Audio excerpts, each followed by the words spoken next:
আমি আশা করছি আপনারা সবাই ভালো আছেন। আমি আশা করছি আপনারা অপেক্ষায় আছেন একটা নতুন বাংলাদেশের।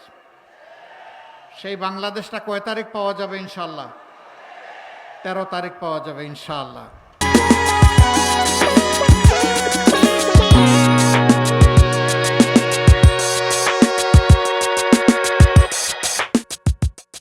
আল্লাহ তাআলা আপনাদের মনের এই আকুতি কবুল করুন। স্বাধীনতার পর 54 বৎসর, পাকিস্তান সৃষ্টি হওয়ার পর এখন 54-এর সাথে আরও 23 আমরা যোগ করলে 77 বৎসর এই ভূখণ্ড এভাবেই চলছে। এক ভাই বলেছেন রাজশাহীতে কোনো উন্নয়ন হয় নাই। না, উন্নয়ন হয়েছে দুই ধরনের।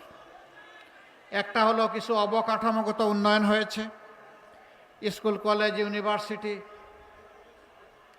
তারপরে সামাজিক বিভিন্ন প্রতিষ্ঠান, ব্যবসা প্রতিষ্ঠান, ঘর বাড়ি, রাস্তাঘাট, এগুলার কিছু উন্নয়ন হয়েছে।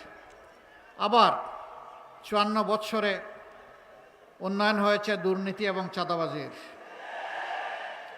উন্নয়ন হয়েছে মানুষের হক নষ্ট করার, উন্নয়ন হয়েছে ব্যাংক ডাকাতি করার, উন্নয়ন হয়েছে শেয়ার মার্কেট লুট করার, উন্নয়ন হয়েছে ক্ষুদ্র ব্যবসায়ীদেরকে পথে বসানোর, উন্নয়ন হয়েছে নিজেদের কপাল কিসমত গড়ে বাংলাদেশের টাকা বিদেশে পাচার করার।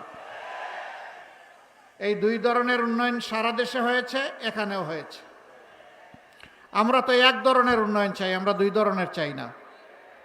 আমরা চাই জনগণের উন্নয়ন, আমরা চাই 18 কোটি মানুষের প্রত্যেকটি নারী পুরুষের উন্নয়ন। আমরা চাই সেই দেশ যেখানে শান্তিতে আমরা বসবাস করতে পারবো। আমরা ওই দেশটি চাই যেখানে আমাদের শিশুরা পুষ্টি পেয়ে বড় হবে সুস্বাস্থ্যের সাথে, আর শিক্ষা পেয়ে হবে সুনাগরিক। আমরা সেই দেশটি চাই। শিক্ষার পরে তার হাতে সে মর্যাদার একটা কাজ পাবে, ওই দেশটা চাই। আমার মা, আমার স্ত্রী, আমার বোন, আমার মেয়ে, তারা পাবে নিরাপত্তা এবং মর্যাদা। আল্লাহর দেওয়া সমস্ত অধিকার তারা এখানে নিঃসংকোচে ভোগ করবে। আল্লাহ ছাড়া কাউকে তারা পরোয়া করার প্রয়োজন অনুভব করবে না। ভয় পাবে শুধু আল্লাহ তাআলাকে।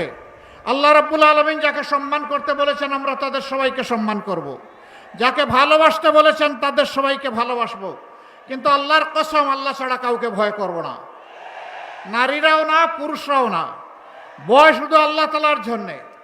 কিন্তু একটা বিটির রাজত্ব গত 54 বৎসরে কায়েম করে রাখা হয়েছে। গত জুলাইয়ে যারা লড়াই করে বুক চিতিয়ে, জীবন দিয়ে, রক্ত দিয়ে, পঙ্গুত্ব বরণ করে যারা আমাদেরকে জুলাই এনে দিয়েছে, 36 জুলাই, তাদের একটা অঙ্গীকার, একটা আকাঙ্ক্ষা ছিল। তাদের আকাঙ্ক্ষা ছিল তারা একটা বৈষম্যহীন, ন্যায় বিচারে ভরপুর একটা বাংলাদেশ চায়। এই জন্য রাস্তায় নেমে স্লোগান দিয়েছে মাত্র একটা, বলেছে উই ওয়ান্ট জাস্টিস। আমরা ন্যায় বিচার চাই। ন্যায় বিচার সমাজে যখন কায়েম হবে তখন সকলেই তার পাওনাটা পেয়ে যাবে। সেই ন্যায় বিচার কে দিবে, কোথার থেকে দিবে? সেই ন্যায় বিচার তারাই দিবে যারা বিচারকে সম্মান করে। আর সেই বিচারের উৎস হচ্ছে আল্লাহর বিধান। আল্লাহর বিধানকে বাদ দিয়ে দুনিয়ার কোথাও ন্যায় বিচার কখনো কায়েম হয়নি, হওয়া সম্ভব নয়। আল্লাহ সমস্ত সৃষ্টির খালেক, আমরা বাকিরা সব মাখলুক। আল্লাহ তাআলা জানেন তার কোন সৃষ্টি কোথায় কি প্রয়োজন, কি দুর্বলতা, কি তার পটেনশিয়াল রয়েছে, এটা আল্লাহর চাইতে কেউ বেশি বুঝে না। সেই আল্লাহ মানব জাতির অভিভাবক, রব, তিনি যে বিধান দিয়েছেন এটা দুনিয়ার সর্বোত্তম বিধান। এ বিধান কারো কোনো ক্ষতি করতে পারে না। বলবেন এই বিধান কি শুধু মুসলমানের জন্য?